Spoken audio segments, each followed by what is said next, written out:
This episode is brought to you by Progressive Insurance. Do you ever think about switching insurance companies to see if you could save some cash? Progressive makes it easy. Just drop in some details about yourself and see if you're eligible to save money when you bundle your home and auto policies. The process only takes minutes, and it could mean hundreds more in your pocket. Visit Progressive.com after this episode to see if you could save. Progressive Casualty Insurance Company and Affiliates. Potential savings will vary. Not available in all states. This episode is brought to you by Indeed. Stop waiting around for the perfect candidate. Instead, use Indeed sponsored jobs to find the right people with the right skills fast. It's a simple way to make sure your listing is the first candidates see. According to Indeed data, sponsored jobs have 4 times more applicants than non-sponsored jobs. So go build your dream team today with Indeed. Get a $75 sponsored job credit at Indeed.com/podcast. Terms and conditions apply. Hey there, Stackers. Happy Wednesday to you. I'm super excited to press play on today's episode. Before we get to that, I want to just rewind to Monday because I asked you specifically a question. Monday's show was from 10 years ago, 2015, and we featured Phil Reed from Edmunds.com. And the question I asked was, do these points, even though they're 10 years old, still hold up when it comes to buying a car? And I'm happy to report that to the person, you all said that they totally held up. And isn't that funny how we all think about the new thing? We're all looking for the new thing, and yet it's often the timeless stuff that resonates, even going all the way back there. And that's what makes financial planning, by the way, fun for me. And it's a little bit like riding a bike, once you know, and this stuff is all learnable. It doesn't change that quickly. And that knowledge is power that you can use for a long, long time. In this case, even 10 years later. Here are 2 comments from our Stacker community that I'd like to highlight. The first one is from J.K. Sheets. J.K. said, I'd like to hear a follow-up conversation that addresses tariffs on car purchases. Of course, the president spoke last night. It's estimated that the tariffs will add around $12,000 to the cost of a new car. How do we factor that into negotiations over price when purchasing a new car? I did, JK, exactly what I think we're really good at, and that is finding the best sources. And so 8 hours ago, as I record this, in the Wall Street Journal, Mike Coleus, Deputy Bureau Chief Autos, wrote, how will tariffs affect car prices? Mike said American car buyers will eventually shell out more for new wheels as a result of the 25% tariffs on imports from Mexico and Canada, according to auto executives and Wall Street analysts. The impact likely won't be felt for a couple months as car dealers work through inventories already on their lots. Shopping site Cars.com says if the tariffs remain in place for several weeks, though, the layers of cost injected into the industry could tack on thousands of dollars. JK said 12,000 estimates on Wall Street Journal site, JK, are ranging from an extra $3,000 to as much as $10,000. Prices could go up most sharply on vehicles built north or south of the border, including popular models like the Toyota RAV4 sport utility vehicle and the Chevrolet Silverado pickup truck. But it also says inflation is likely to hit every car model sold. I also went, by the way, to, of course, the Detroit Free Press. If you're talking cars, you gotta go to the Detroit Free Press. Jamie LaRoe wrote this also yesterday, as you're listening to it on March 4th. Mini disaster for automotive industry. Experts project impacts of extended Trump tariffs. Similar numbers in this piece as well. However, this was much more around job losses, supplier closures, and overall recession in Michigan and in towns where the auto industry looms large if they remain in effect for an extended period. While some argue that tariffs could bring manufacturing jobs back to the U.S., others warn of severe consequences for the auto industry and consumers alike.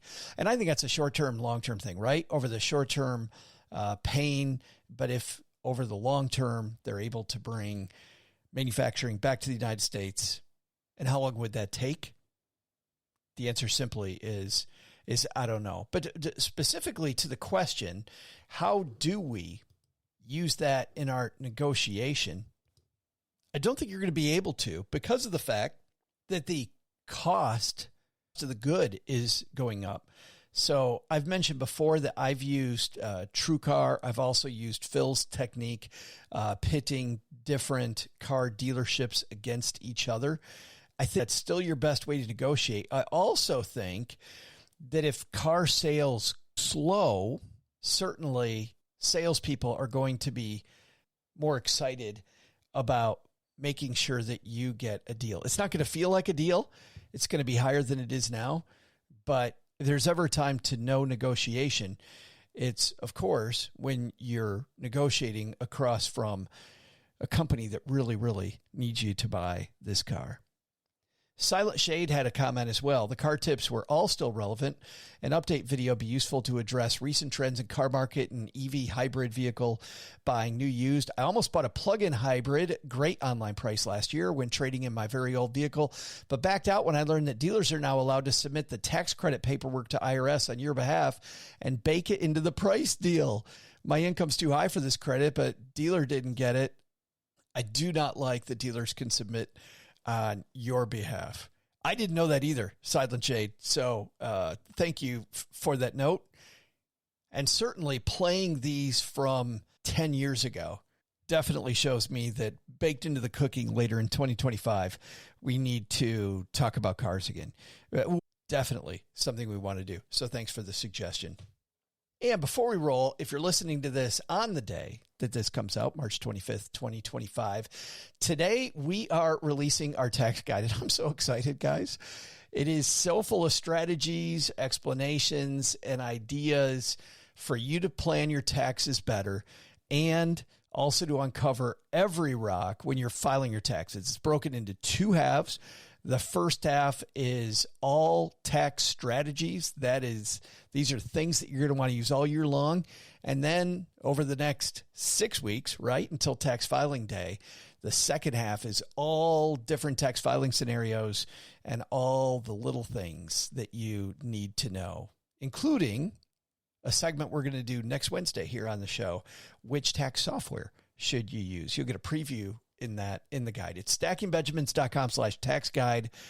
I'm super proud of the work our team did on this, the same level of work they did on the HR guide. If you know the way we do our guides, you purchase it once, we update it every month. As your situation changes and the government makes changes to the tax code, you're all set. You never have to pay for it again, and we update it consistently. I just got to give a big shout out to Kevin Bailey, who was in the trenches helping me write this thing, the two of us together. Tina Eichenberg with all of her layout work. Speaking of that, our layout man, Ted Nossick, did an amazing job as he did on the HR guide on this. It was all a team effort. stackingbenjamins.com/tax guide. Pays for itself immediately, I think, because you'll know what you're doing when it comes to your taxes. All right, on to today's episode. I reached back and pulled out one of my favorite top 5 episodes. I love the top 5 episodes where OG and I go back and forth on lists that we haven't shared with each other. This one is exactly the top 5 things we love about financial planning. And I want to play this today because just this morning I saw a couple of posts from people online which could easily have been answered if you looked at life from a more holistic perspective. And I'm thinking of Stephen Covey, right? 7 Habits of Highly Effective People. He says you pick up one end of the stick, you automatically pick up the other. You got to think about what's on the other end of that stick. I'll give you an example of exactly what I'm talking about that you won't hear in today's show. These stupid risk assessment quizzes. Now, I like a risk assessment quiz, so hear me out. But the way that they happen a lot of the time drives me crazy. Lots of companies give these to you when you're picking out your 401k or your 403b funds, your whatever, your workplace retirement funds. I think they're horrible because you can't assess risk in a vacuum. If you knew that the risk you were taking had a 100% chance that this strategy wouldn't reach your goal, would you actually have that level of risk? Or would you ask first, what risk do I need to take to meet my goal? And then ask myself, can I stomach that type of risk? That's the other end of the stick, right? If I just say, I don't want to take any risk, well, you're never going to go anywhere. I'd vote strongly for the second one. We're going to ask first, what do I need to do? And then can I actually stomach doing that? One last note before I hit play on this, this episode came out in 2022, and this was before we had figured out how to make the commercials and sponsor spots make a little more sense. What had driven a lot of us crazy is that, of course, commercials in your episode are a necessary evil. We can keep on keeping on, and you don't have to pay a dime for it. So our goal is to decrease the friction that they create, right? And in this episode, you're going to find that because our headline spot is a little short, the sponsor spots are all near the front of the episode. So we stop for a sponsor spot, and then we're going to stop maybe 17, 18 minutes later. I don't like that. What we figured out since then, by the way, is if we flip the episode upside down, which we now do, we now have a longer period between them. The good news on this, though, and the reason I'm telling you this, is that the second half of this show is more like the last 2/3 of the show, almost 40 minutes of nonstop action when we're talking about our top 5 favorite parts of the financial plan. So want to address that beforehand. Love this episode overall, though. Thanks, everybody, for your comments on Spotify and Mom's Basement Facebook group, wherever you've been commenting. That was so fun talking about Monday's episode. Without further ado, our top 5 favorite parts of a coherent financial plan. Good morning, Christopher Robin. Oh, good morning, Winnie the Pooh.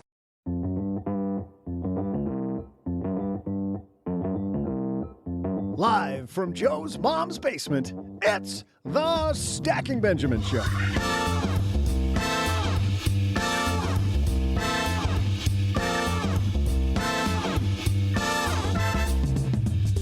I'm Joe's mom's neighbor, Doug, and it happens to the best of us, but I'm stuck in a window. Yes, Winnie the Pooh style.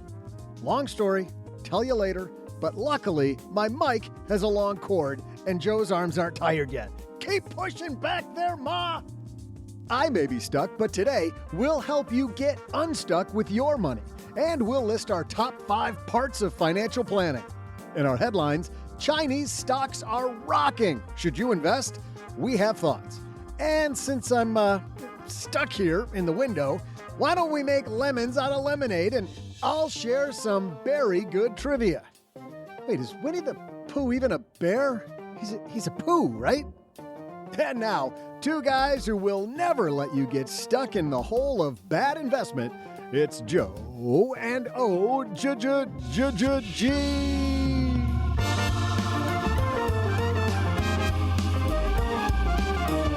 And a happy Wednesday to you, Stackers. Hey, let me be the first to welcome you. You're here, you made it. Sit back, grab your favorite beverage, and let's enjoy some money nerdery for an hour with a guy across the card table from me, my good friend OG. How are you, man? What's happening, bro? Dude, I am ready Sorry, to... bruh. What's happening, bruh? No. We're not going to be 2 finance bros with microphones. My daughter, who's 6, says, instead of dad or daddy, she says bro dad. Bro dad. Oh, man. Bro dad. Oh, boy. Like bro dad. Of course she I'm the does. bro dad now. When So, did they grow out of that? Do you like it? I don't Do you know. like being bro dad? Well, all the boys call each other bros. Bro. Come on, Yeah. bro. I'll pass on all that. But what I won't pass on is we got a top 5 today. No guest, just you and me. Some of my favorite episodes are our top 5. And today we're going to talk about 2 financial planners, one current, one former, talking about our favorite parts of the process. And the reason I wanted to do this, OG, is that I think it surprises people when they hear from the other side of the table what we like, because especially when I'm in online forums, people are like, well, you can diversify your own investments. Why do you hire somebody to pick investments for you? I think people are going to find when they hear our top 5 things we love about the financial planning process, whether using an advisor or not, that true financial advising is not at all that. And it's going to super fun. Scratch off. Picking Yes. Oh, investments. so boring. But before all that, I had this weird dream. Did I tell you about the dream I had last night? Not another one of these. Oh, it was horrible. Listen to this. You may not know that when we started Stacking Benjamins, it was a blog. And even then, just the startup cost, I remember thinking, is this the right thing? And what if I write things and nobody comes, right? Well, luckily, that didn't end up happening. But starting something new isn't just hard. It's terrifying. There's so much work. You're not sure whether it's going to work out. You're not sure if anybody's going to read it. And then we change it to a podcast. Is anybody actually going to listen, right? What if nobody wants all the stuff that we have? Well, had I used Shopify, it would have been even easier because with their expertise, their helpful tools, and their easy to use platform, that's something that would have made Stacking Benjamins more effective much, much more quickly. Shopify is the commerce platform behind millions of businesses around the world and 10% of all e-commerce in the U.S. Names you've heard of like Heinz and Mattel, Shopify, Gymshark, Aviator Nation, Allbirds, also all Shopify. Get started with your own design studio with hundreds of ready-to-use templates. Shopify helps you build a beautiful online store that matches your brand style. And best yet, Shopify is your commerce expert with world-class expertise in everything from managing inventory to international shipping to processing returns and beyond. And did I mention that iconic purple Shop Pay button?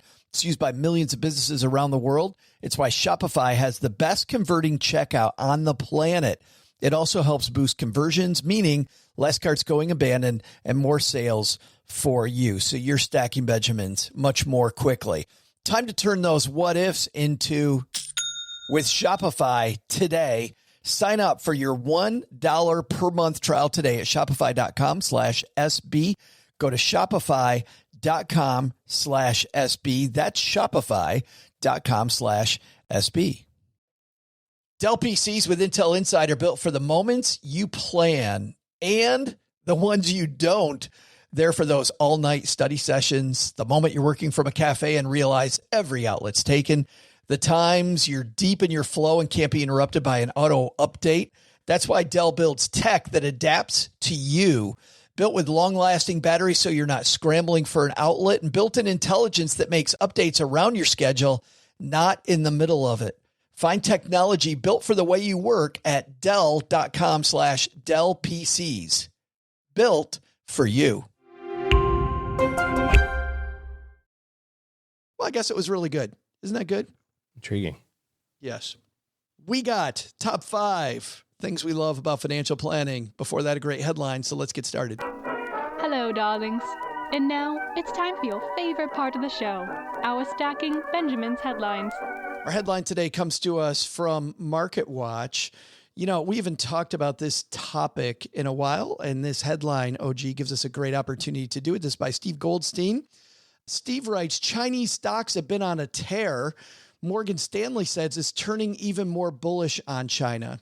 Steve writes, no matter how miserable 2022 was for investors of all sorts, they could have undone all manners of sin with one simple move, going long Chinese stocks in late October. I'm sure you did, OG. That's exactly what you did. Absolutely. Writing was on the wall. How could you not have done it? Duh. The Crane Shares CSI China Internet ETF. China Internet ETF. So not just China, but we want to go China Internet stocks. Nice. Yes. Penny solar wind farms. Yeah. That's the next layer.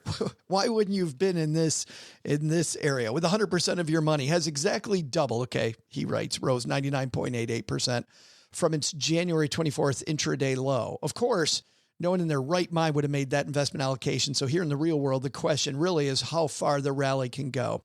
Then they dive into the fact that this rally seems like it's going to be a long one, that this may last for a while. And then I started thinking, OG, you know how much I love emerging markets. I'm over-diversified emerging markets in my portfolio. I read stuff like this, and I know the average person jumps on Market Watch and goes, Chinese stocks. Okay, let's go. Let's buy the Chinese ETF. I'm in. Tell me, OG, why I might want to do that or I might not want to do that. Well, when you think about diversification and you're trying to decide how much money to put in different places, anything that you do that is above weighting it based on their production or their economic value to the entire economy, anything that's above that is your best guess, is your market timing, right? It's your stock selection. If you said, hey, I'm going to put 20% of my portfolio in Chinese internet stocks, you're making a bet on that. And that doesn't mean that your bet will be incorrect, but it's overweighted based on what they actually produce relative to the economy, in the universe. So we do that already. We do that with home bias. If you look at the average investment portfolio of an American, they're mostly American stocks, right? And the argument, of course, is, well, a lot of these companies are international, so Coke sells Coke all over the world, right? But part of the benefit of being diversified internationally is you get currency differences, you get tax law differences, you get, economic differences, rule differences and all that sort of stuff. So when you look at an average person's portfolio, they're overweight US. Why is that? Well, it's home bias, right? If you look at the average Norwegian, they're overweight Norwegian stocks. Why is that? It's home bias. So we're already doing that to some degree. The question is to what other degree do you want to do it with some of these relatively small subsets of the economy, right? If you say, well, I want Chinese stocks, or now I want Chinese internet stocks, now I want Chinese internet Bitcoin mining stocks, you can kind of whittle it down. Yeah. Like, how much do you want to allocate to that? Because if you have a Chinese ETF, or like you talk about an emerging market ETF, you probably already have all that stuff. Sometimes clients will say to us, well, I really want to make sure that I own, some technology, or I want to own alternative energy stuff, or I want to own AI type, kind of the emerging things. It's like, well, that's already there. If you have a Russell 2000 small cap fund, you have those positions. You're just not overweighting them because obviously you're making a bet. You're saying, I think that this is going to pay off. And if you're right, then you benefit a whole bunch. And if you're wrong, you don't. So it's impossible to predict in advance what's going to happen with a specific sector or specific part of the economy or a country or an individual stock. And so since it is impossible, I can't see a better way than just saying, well, I'll just evenly split it amongst all of the profitable companies in the US, or all of the profitable companies in the world, based on their value to the economy. People talk about risk in the portfolio, and I don't think we think enough about the risk of second guessing markets or overemphasizing how smart we think we are. Well, I mean, it's it's like, who is the author, the radio personality who did the Lake Wobegon stories? My grandma used to listen to them, where everybody's above average. Yeah, Garrison Keillor. Yeah, so there you go. If you ask anybody if they're above average, I would venture to say that everybody says that they are. So by definition, some of those people are incorrect. And it's kind of the same thing with stocks. People get confused with this. They say it's impossible to beat the market. And I would say, no, it's not. It's not impossible. People do it all the time. Roughly a third to 50% of investors beat the market. The problem is predicting that performance in advance.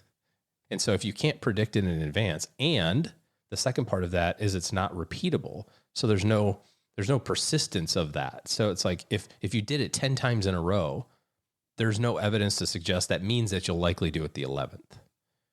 So if there's no persistence to it, and there's no evidence to predict that performance or that outperformance in advance, and generally it costs a lot of money to do that, to try to outperform, it seems like a losing proposition to try.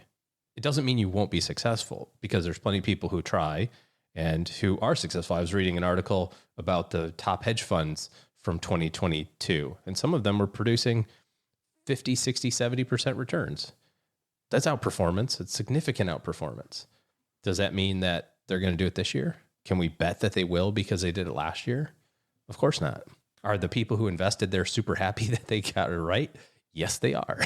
They made half their money again last year. They're super excited about that. So you just have to weigh, I think, as you're looking at your investments, you have to weigh how much of this do I want to put in the hands of luck versus academic science and research that says that this is the path to success. Speaking of academic science, I think then the logical question people are asking is, okay, then where do I start from? If I'm not going to bet on China, or I'm not going to bet on, whatever the topic du jour is on Market Watch. This is today's. There was a different one yesterday. Yeah. Where do I start with? And that brings me to a piece I'll share in the show notes from Investopedia, which is what is an investment policy statement? Because I think this is a great place to start. Because an investment policy statement is this written draft that says exactly how you're going to manage your money. And really, how's the machinery going to work? I am going to have this allocation. I'm going to change it when these things happen. I'm not going to touch it when these other things happen. So if I see something about China, I can now look at my investment policy statement and go, okay, one of two things. Either I change my investment policy statement to include this, which now then you start to see the sea change, I think, in your head. You're like, wow, I'm going to change everything to go long on China or China internet stocks or whatever it is. Is it really worth changing my whole investment policy around China stocks? Or the second thing is, which is 99.9% of the time, then you let it go. You give yourself permission to let it go, which I think is a pretty powerful thing because you had temerity is the word. If you had the fortitude. Use it in a sentence. To build country of origin, to build an investment policy statement first, right? An investment policy statement does all of those things. I think the other thing that it also does is it's not only sets up the rules of the road, but it also sets up the expectations. People get frustrated with investment performance because they don't know what to expect. If you've ever caught yourself looking at your investment account and going, oh, I didn't know that ... could happen. Or if you ever find yourself surprised by the outcome, your account's up 10% or it's down 22% or it's up 31% and you're like surprised by that, that means that you didn't do a good enough job explaining to yourself, or someone didn't explain it to you, the rules of the road and the expectations that you should have moving forward.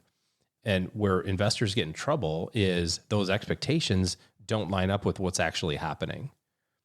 So nobody is really excited in 2022 to have their investment account go down 20%. I didn't talk to anybody that was like, I'm so happy this is happening. But I talked to a lot of people who knew it could happen and who were, not excited about it, but also not fearful, not petrified, not ultra worried about how this is going to impact things, because we knew that this is a logical outcome. And you can look at it kind of as a postmortem and say, well, yeah, I guess it makes sense. 2020 and market was up, 2021, the market was up a whole bunch both times. Makes sense that maybe it would go down a little bit in 2022, but in the moment, it feels a lot different when you had $100,000 and now you have 80 when you look at your quarterly statement. Yesterday you looked and it was 91, and now you look again and it says 77. And you're like, what the heck is going on? Or those bigger numbers. I had $1 million and I thought I was right on the precipice of that second comma. I ticked over it and now I have 810,000. And it feels like I just blew my chances of retirement. That's because the expectations that you have and what's actually happening with your investment portfolio is not aligned. So an investment policy statement does all the things that you talked about in terms of giving you the rules, but it also says, here's what you should expect. In a normal functioning 95% of the time economy, you shouldn't be surprised if your account goes down 10% every 6 months. That's normal based on your investment policy statement. And then where that leads to is it leads to you making better decisions, because the biggest determinant in long-term investment success is investor behavior. And we all have bad behavior in different areas of our life. If you're an investor that ever thought about buying call options in the last couple of years, or if you got wrapped up in Tesla stock because it was the next great thing, that's the greed side of the equation, right? That's like, I'm going to miss out. If I don't get in Tesla today, I'm never going to be able to get it again at this price, right? If I don't learn how to trade options, that's the new thing. If I don't know how to do this like these guys on the internet are doing, I'm going to miss out. So that's one side of the equation. The other side of the equation is it's October of last year. The market's down 24% or something. You go, I can't take it anymore.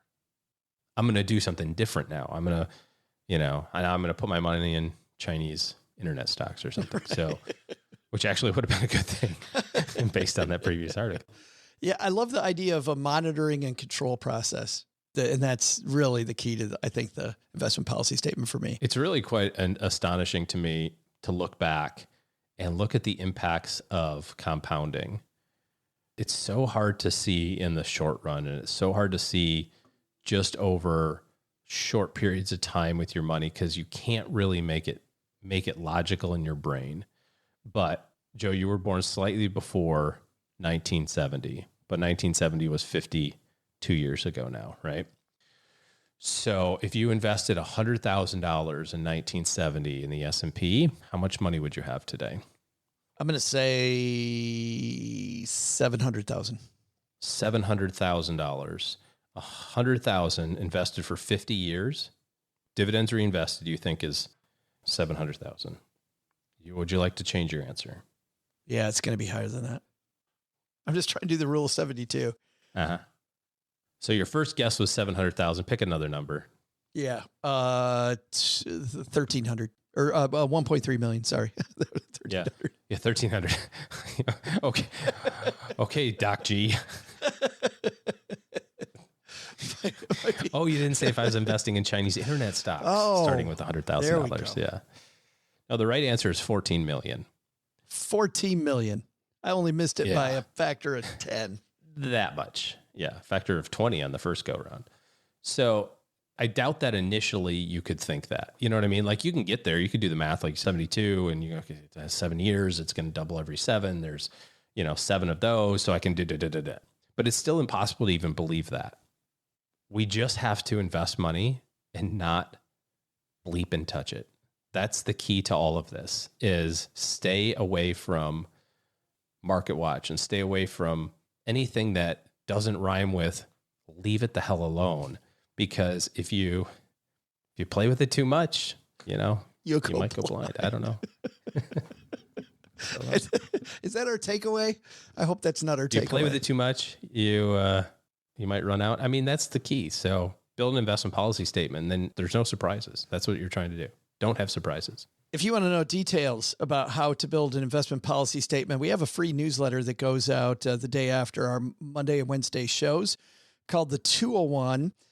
People that get the 201 open the 201. We have one of the highest open rates of any newsletter that I've seen, about a 50% open rate. And for an email that gets sent out twice a week, we're incredibly proud of that because we try to make sure this email is our newsletter is worth it.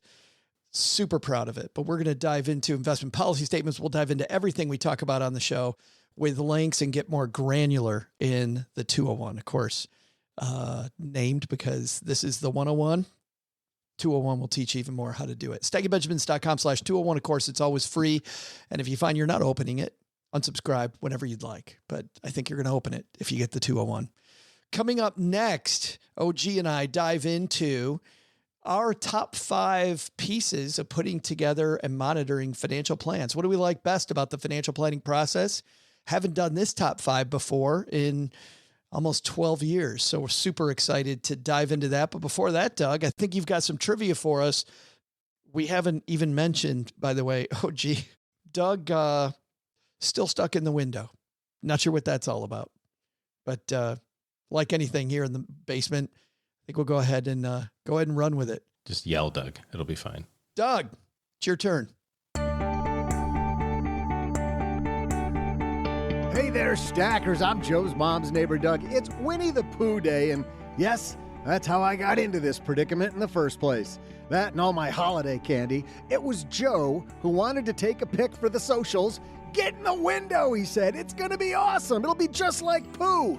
And next thing you know, I'm making duck faces and Texarkana Emergency Services is coming to our photo shoot. Oh God, I think I hear the sirens. All right, let's wrap this up. As you know, one of Pooh's friends is Eeyore, the chronically gloomy donkey. So my question is, what was the market value of the antidepressant drug market in 2021? Was it 16 million, 600 million, or 16 billion? I'll be back right after I try a bit more wiggling. Oh, bother. This episode is brought to you by Progressive Insurance. Do you ever think about switching insurance companies to see if you could save some cash? Progressive makes it easy. Just drop in some details about yourself and see if you're eligible to save money when you bundle your home and auto policies. The process only takes minutes, and it could mean hundreds more in your pocket. Visit Progressive.com after this episode to see if you could save. Progressive Casualty Insurance Company and Affiliates. Potential savings will vary. Not available in all states. You didn't start a business just to keep the lights on. You're here to sell more today than yesterday. You're here to win. Lucky for you, Shopify built the best converting checkout on the planet. Like the just one tapping, ridiculously fast acting, sky-high sales stacking, champion of checkouts. That's the good stuff right there. So if your business is in it to win it, win with Shopify. Start your free trial today at shopify.com/win. Did you know Fast Growing Trees is America's largest and most trusted online nursery with thousands of trees and plants and over 2 million happy customers? Whether you're planting fruit trees, adding privacy, brightening things up with flowers, or bringing in houseplants, Fast Growing Trees has it all. Even better, they can help you find options that are right for your climate, your space, and lifestyle. Click Order Grow. Every plant arrives healthy with the Alive and Thrive guarantee straight to your door. So if you're ready to get planting, this is the moment. Right now, they have great deals on spring planting essentials, up to half off on select plants. And listeners to our show get 20% off their first purchase when using the code WWO at checkout. That's an additional 20% off. Better plants and better growing at fastgrowingtrees.com using the code WWO at checkout. Fastgrowingtrees.com, code WWO. Now's the perfect time to plant. Let's grow together. Use WWO to save today. Offer is valid for a limited time. Terms and conditions apply. Go to growingfasttrees.com for details.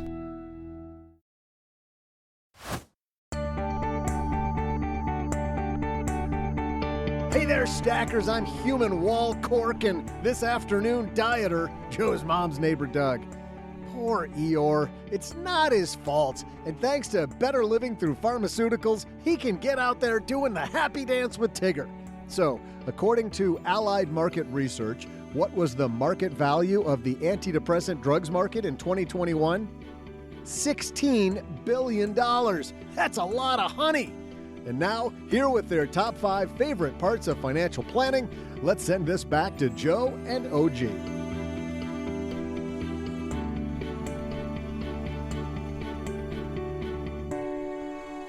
All right. Always something with that guy going on. Hey, time for a big top 5. You know, the financial planning process, OG, is far more comprehensive, I think, than a lot of people think that it is. They tune into a show like Stacking Benjamins and they initially think that we're just going to talk about Chinese internet stocks all day. And as longtime stackers know, that's rarely the case. It's a lot more holistic. And I'm super excited to see really how holistic your list is. But I want to start with this. My list, looking through this, I wanted to talk about investment policy statements about Chinese stocks at the beginning, because my top 5 includes I don't know about yours, but mine includes very little about investing, like very, very, very little about, well, maybe investing, but not investment management. How about yours?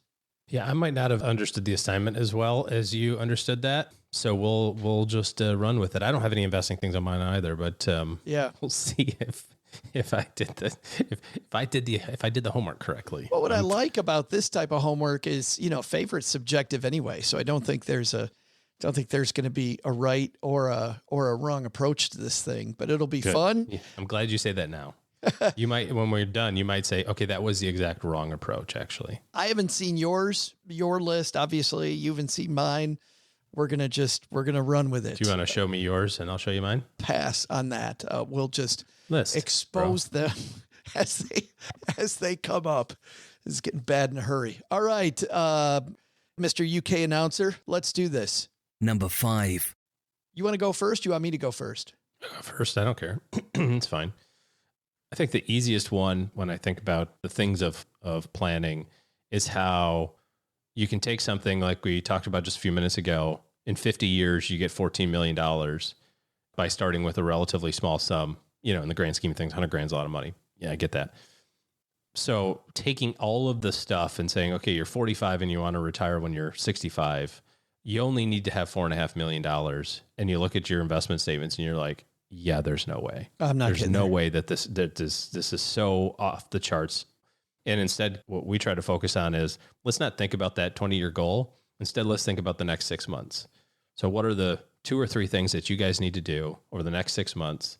2 or 3 things that we're going to do over the next 6 months. So basically taking that gigantic elephant, turning it into like these little teeny tiny breadcrumbs of stuff to do, and how that progress compounds on top of one another. So that's my number 5.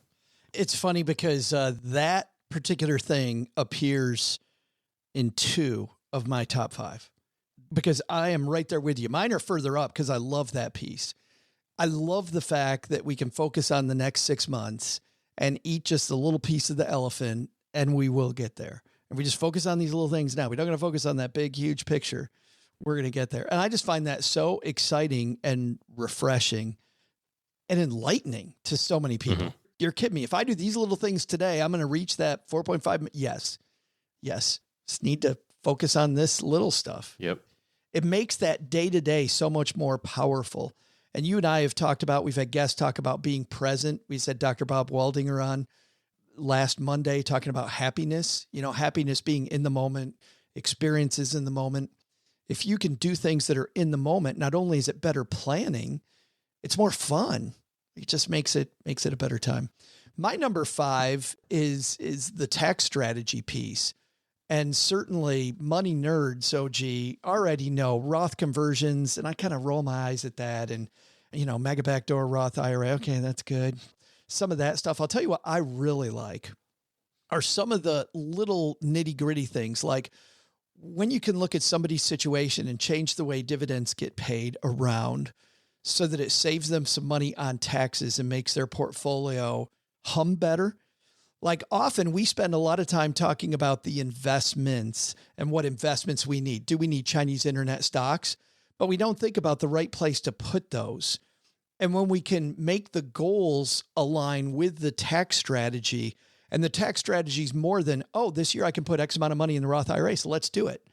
Instead, it's this comprehensive, how am I putting money in, pre-tax, after-tax, tax-free, and how am I taking money out? And there's a plan for both of those things. And I also know that my taxes that I'm giving my tax person or doing myself this year are not only minimized for this year, but they're also congruent with my long-term tax strategy. That gets me super excited. Like that gets me, it's just so amazing when I can say, no, we're going to keep the same investments. We're just going to put these ones in the Roth. We're going to move these ones to the 401k. We're going to move this one to the pre-tax IRA, and we're going to put these in the non-qualified account. And I remember over and over, clients would go, damn, wow. Like that was super, super fun. Super fun. So tax strategy is my number 5. Yeah, there's a lot of secondary effects, especially as you get into retirement distribution planning, that affects, right? Medicare taxes and your Medicare premiums and your Social Security taxes and all these other sort of things. You can have the same lifestyle, but depending on where the money comes from, It goes back to the Stephen Covey thing, doesn't it? The picking up the end of the stick. Like we focus on the end of the stick, we're putting money in all the time, but the other end of the stick is taking money out. And if I put it in the right way, then it comes out the right way, Yep. Good stuff. Number 4. We going to ping pong or do you want the number 4? Sure. Yeah, whatever. Yeah, I'll do this one. This was always fun for me in the financial planning process is, we'd get together back when I was an advisor a couple times a year, and then we'd have a couple phone calls maybe during the year, depending on the year and the situation. But at least we would try to meet a couple times. And during those meetings, challenging people to save money, just to say, hey, let's see if we can put $50 more away. See if we can put $100 more away. See if we can put $200 more away. Man, it was always so fun to have people take that challenge. They never knew if they could do it. And you know how this ends, OG. It always worked. Like we'd say, hey, you know what? What's cool? They go, well, I don't know if I can do that. Well, guess what? If you can't, then we can lower it again. Like, let's just try it for 1 month and see if it works. Oh, but I can, we can go ahead and lower it if it does. Yes. Yeah. Let's okay. Yeah. I'm going to go to work. I'm going to raise my 401k and let's see if it works. Nobody ever called me. 16 years as a financial planner. Nobody ever called me back. That was awesome. Like challenging yourself a couple times a year to go bigger and do more. was always exciting. That's my number 4. I like that one. Yeah. That's not on my list, but that's kind of a staple in conversations with clients. It's like, just do that just 1%. Like, who cares? It's super It's easy. like we were talking about the new law, right? The new Secure 2.0, where you start at 3%, then you go up to 4, go up to 5, go up to 6. Like that's great. Just do it. Good stuff. Just try it out. What's your number 4? Oh, let's see here. Number 4, I'm going to go, just the sheer act of goal attainment, I think is a really fun part of the overall process, because a lot of times, especially with intermediate term goals or something that just seems too over the top, we want to buy a new house, or we want to send the kids to college, or, you think about retirement, of course, is kind of the big one, but those other ones that happen along the way, whether it's we want to get the house paid down a little bit faster, or, whatever. And you get to the spot and you say, oh, well, hey, by the way, college is funded now. I go, my kid's only 8. Surely I have to keep investing money for college. It's like, well, no, you don't have to anymore, because remember, a couple of years ago when you got that bonus and we talked about it and you said, well, I'm going to put 2/3 of it in the college fund so I could kind of be done with that. And the markets responded positively over the last couple of years. So now you have enough money. It's like, oh, I don't have to think about that anymore. Nope. You're good. Check the box. Next activity, it's like, well, I'm trying to pay my house off, and it's like, oh, that'll never happen. I can never pay it off. It's 30-year mortgage. It's like, well, let's just do this. And then, you refinance to a 15-year term, you pay a little extra, and then you get down to like, oh, all I have is $32,000 left on my principal in my house, and I've got $62,000 in my checking account now. So we used to go the other way sometimes, as OG, we would go with pay the minimum on your house, open up a side fund, right? Like an S&P 500 fund, and stuff money there. And it was cool when we would get to the point when client would come in and I go, hey, there's enough money in this S&P 500 fund for you to pay off your house now.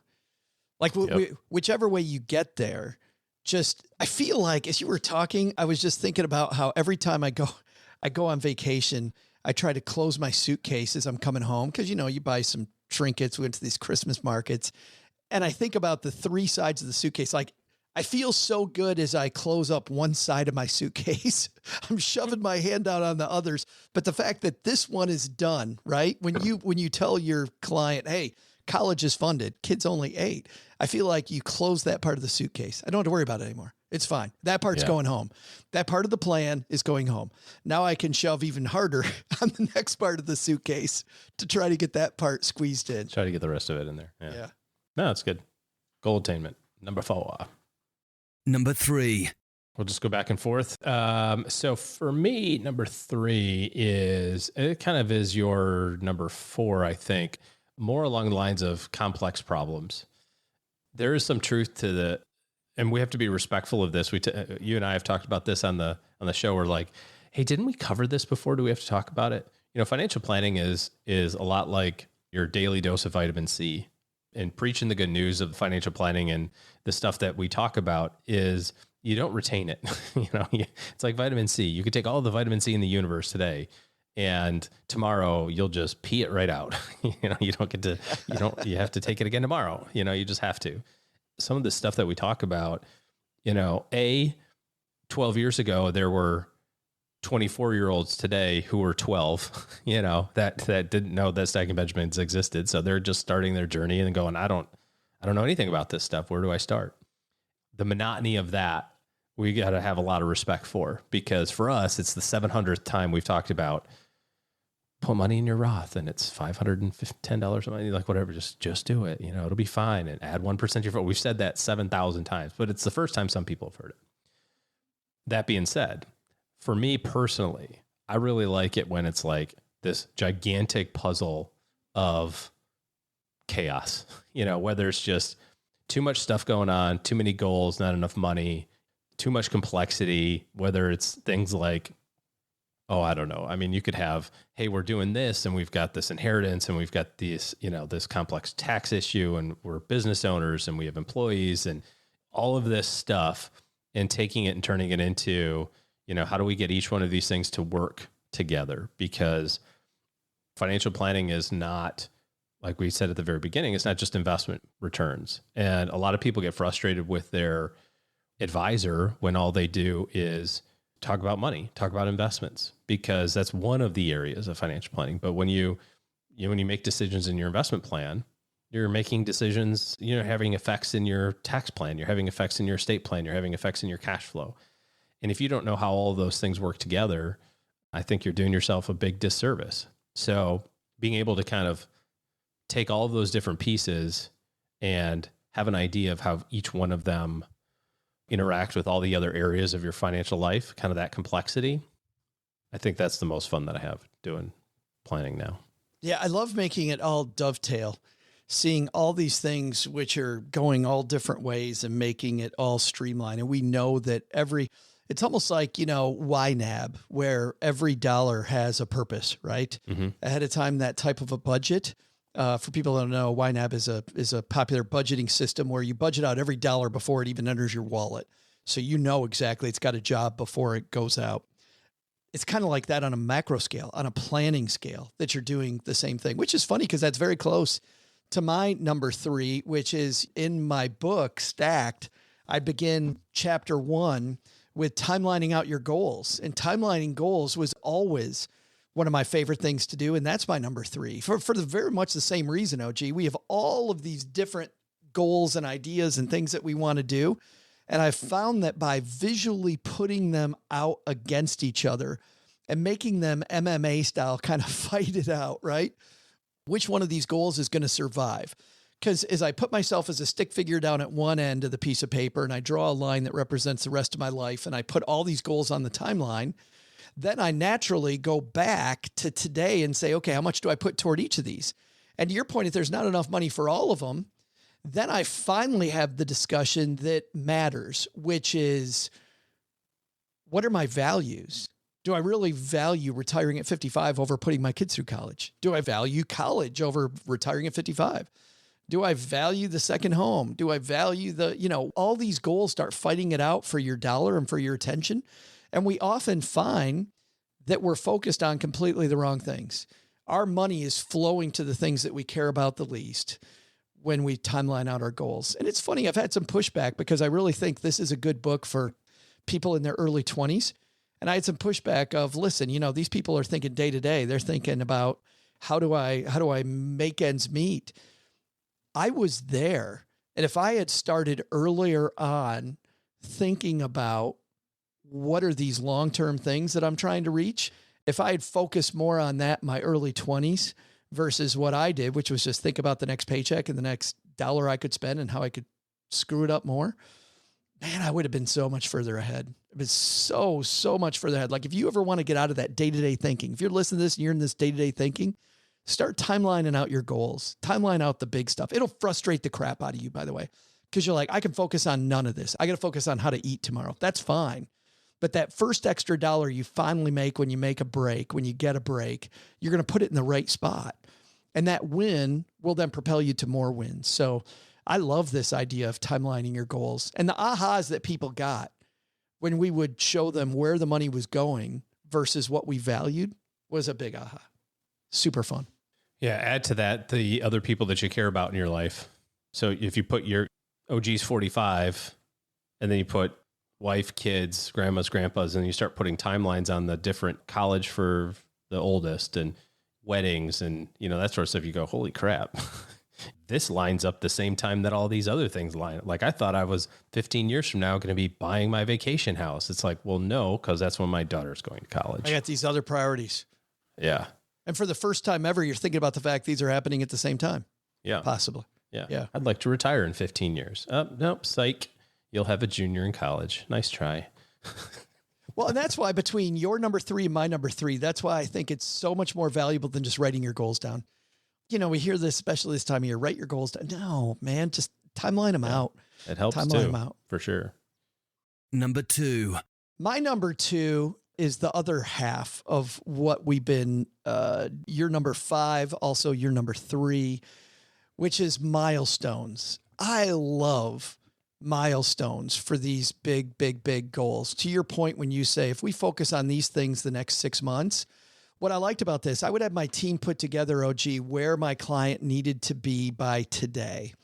And my client would come in and often they'd be, oh, did you see all the nastiness going on in Congress lately? It's all crazy. I don't know what the heck they're doing. Oh, the stock market. Oh, the economy. I don't know what's going on with the Fed's all this stuff. And I go, well, hey, okay, all that, if you want to, we'll talk about that later. But today, right now, I had my team put this together. When you add up all your money, we need to be at $62,000. Oh, okay. How much is in your 401k? Oh, I didn't look that up. Let me look it up on my phone. Oh, look, I'm at whatever. How much is in your Roth IRA? Oh, this. Oh, I've got these other numbers. And you put those numbers together and you're like, okay, we're at 61.5. We're $500 behind. $500 behind what? Oh, you know that $4.5 million we need to get to? Yeah. We're $500 behind. So we can do one of two things today. We can talk about Congress, the economy, the Fed, Chinese internet stocks, or we can talk about how we find $500 because that's all we need.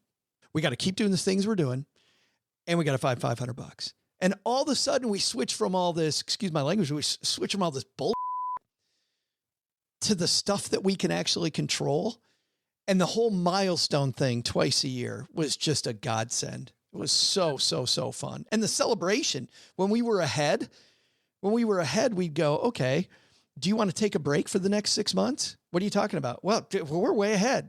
Why don't you go ahead and take the trip to Italy? Oh, we could save less. Or we can step on it. Like you were saying earlier, Junior's 8 years old and we already have it locked down. We can lock this thing down early if you want. You can stop saving later. Take a break, stop saving later. Maybe lower it permanently for the rest of your life. Like, which of these do you want to do? Wow, I can choose. Yes. Yeah, we can do any of those things. Super fun. Milestones was my number 2. Coolio. Number 2 for me. Back to the complexity piece and thinking about like how all this stuff works together. It's always super profound how the right answer is often the simplest answer. We were talking about investments earlier. You get the statement from the stockbroker and it's 382 pages for your 7,000 positions that you own that they're day trading to justify their existence. And it's like, well, I mean, basically you just own the S&P, right? Like you own 500. Like I get why direct indexing looks cool on paper, but I also can't understand for the life of me why a normal person would do it. Like I get it. I don't need somebody to sell me on it, but for 99% of the population, buying SPY is exponentially better than buying an equal weighted or a market weighted, allocation of all 500 stocks in the S&P. It just doesn't make any sense to me. And the same thing is true with all of these other things. It's like we can make it very complicated to accomplish our goals. We can make it very complicated to invest money, very complicated from an estate planning standpoint. And behind the scenes, I think that's okay. Like it's okay if your plan is complex, but the implementation of it needs to be simple. You're talking about breaking it down into like all this stuff that's going on. All I need to do is focus on the next $500. It's like all of the complexity of a multi-generational estate plan. I mean, I've got one. It's like a binder that thick. And yes, I've read the whole thing to make sure that it's the way that I want it to be. That's insanely complex. But the implementation on it is we need to sign these forms. We need to open this account and buy this life insurance. Like that's the simplicity of how do we make all of this stuff happen? You think about how is the complexity of financial independence with multiple income streams and, all the taxes and all that sort of stuff. Like all that boils down to today, back to kind of our 6-month thing, check-ins, milestones, everything that we've talked about is today we're going to put 15% in your 401k in this allocation and you're going to write a check for $6,500 for your Roth. That's the simplicity of your plan. So I think it's perfectly fine to have lots of complexity behind the scenes, but from an implementation standpoint, we want it to be very simple. And simple is better than complex. No, I remember the Wealthy Barber, one of my favorite all-time books on finance and talking about how your basics of your plan, which could be complex on the inside, but if you can't write the gist of your plan on a cocktail napkin, you're doing it wrong. It should be cocktail, napkin, a bowl. And I totally believe that you should be able to explain your plan. If you have an advisor and you can't explain your plan, you've no idea really what your plan. It ain't your plan. It's their plan. And I think that's important, no matter how complex it has to be because of your net worth or whatever the things are.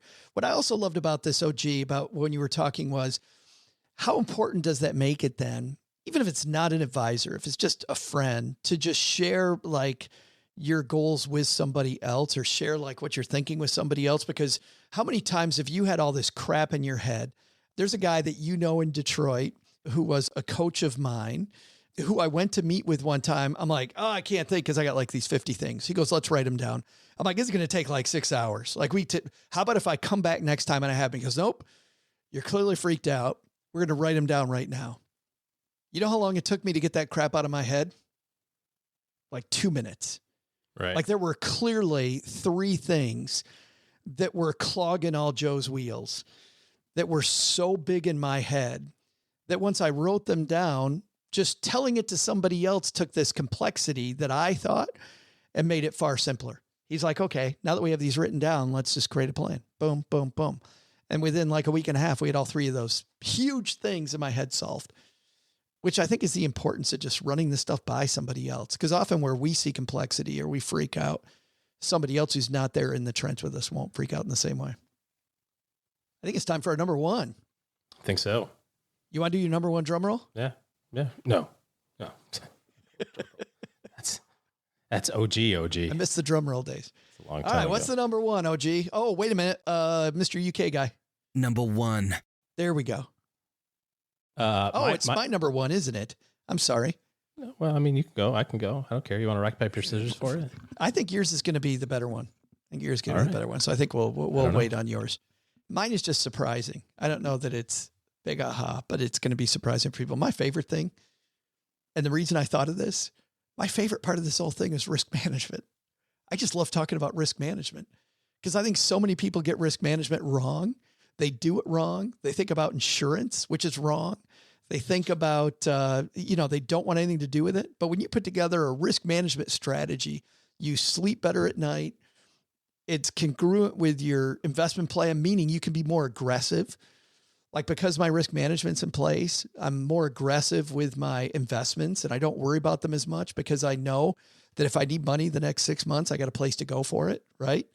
So once I put together my risk management strategy, that is always so neat. Like we can raise our deductibles. I've got money in an emergency fund. Whenever I see people cut corners on these things, it kind of cracks me up. And we've been fighting this fight for almost 12 years now, OG. Why do I need an emergency fund when it doesn't earn anything? You've got the ROI in your emergency fund all wrong. ROI in your emergency fund is fewer dollars that you're paying to premiums, fewer dollars in conservative positions in your investment strategy, just in case, right? Less reliance on credit cards and the credit maybe, because as we saw in 2007, 2008, it is a big maybe.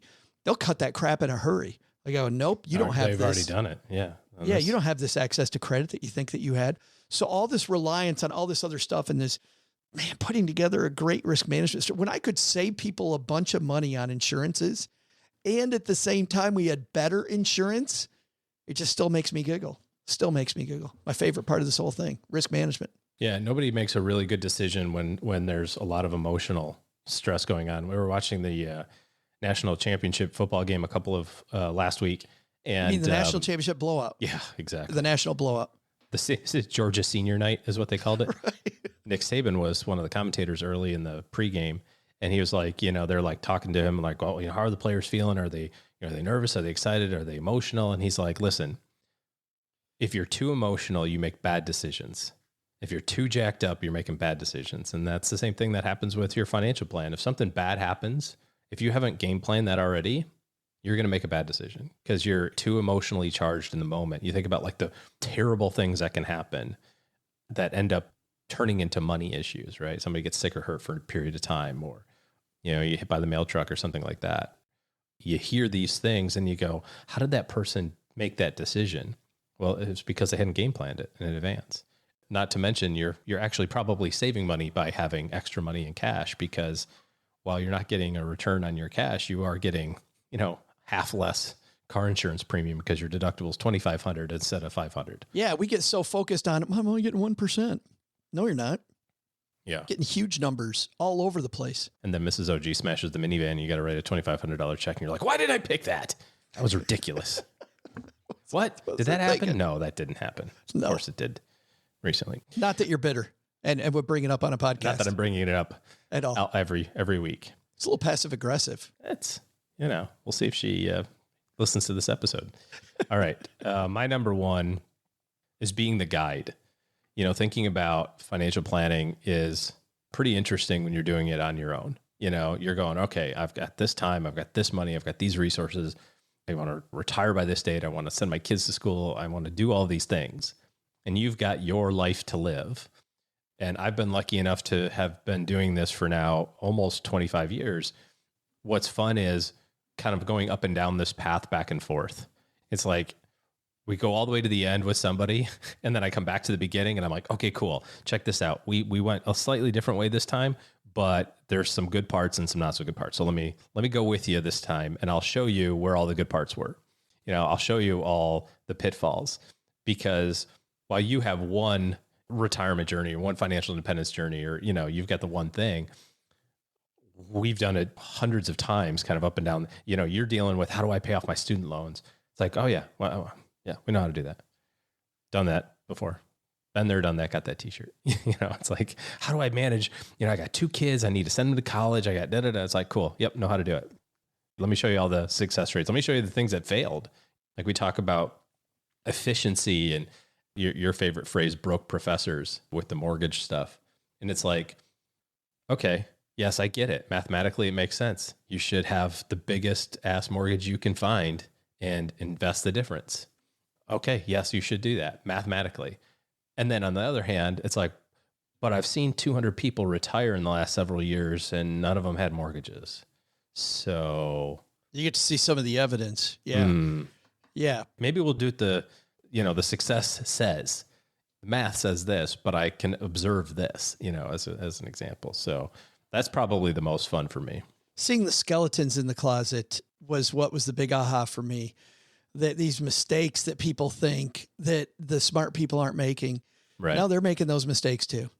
I mean, the smartest among us are making mistakes. And that actually gave me more confidence as an investor.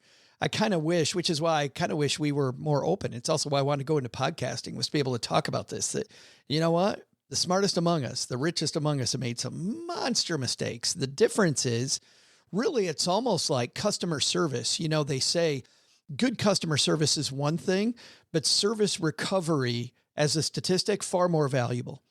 Like if you can recover from making a mistake, which we all make, that level of customer service is even more valuable than getting it right the first time.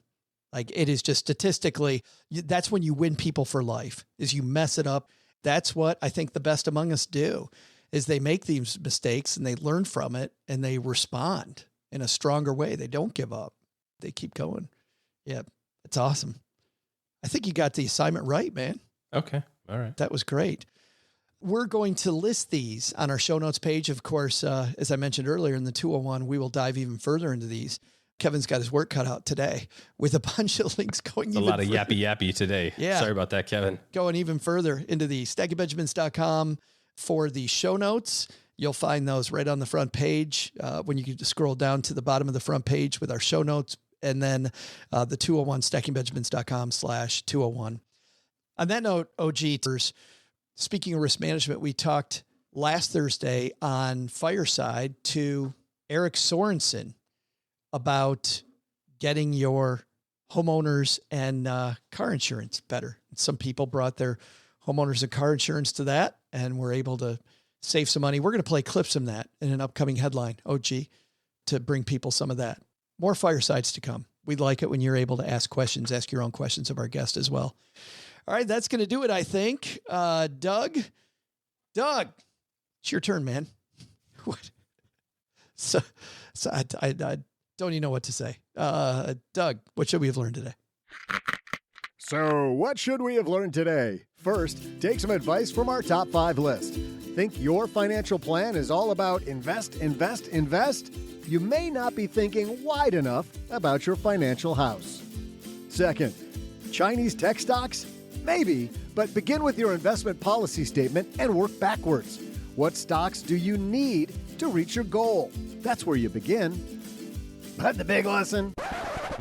Never install a tiny window in a basement. These things dig into your ribs. Oh, God, that's my pocket knife. Man.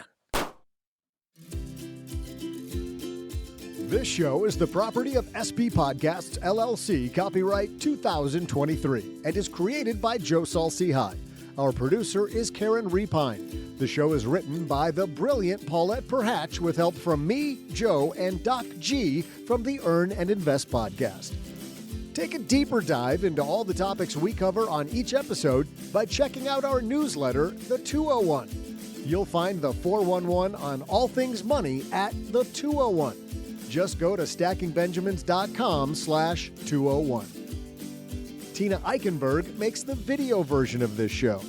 And once we bottle up all this goodness, we ship it to our engineer, the amazing Steve Stewart. Steve helps the rest of our team sound nearly as good as I do right now. Want to chat with friends about the show later? Mom's friend Gertrude is our social media coordinator and the room mother in our Facebook group called The Basement. So say hello when you see us posting online. To join all the basement fun with other stackers, type stackingbenjamins.com/basement. I'm Joe's mom's neighbor Doug, and we'll see you next time back here at the Stacking Benjamin Show. Not only should you not take advice from these nerds, don't take advice from people you don't know. This show is for entertainment purposes only. Before making any financial decisions, speak with a real financial advisor.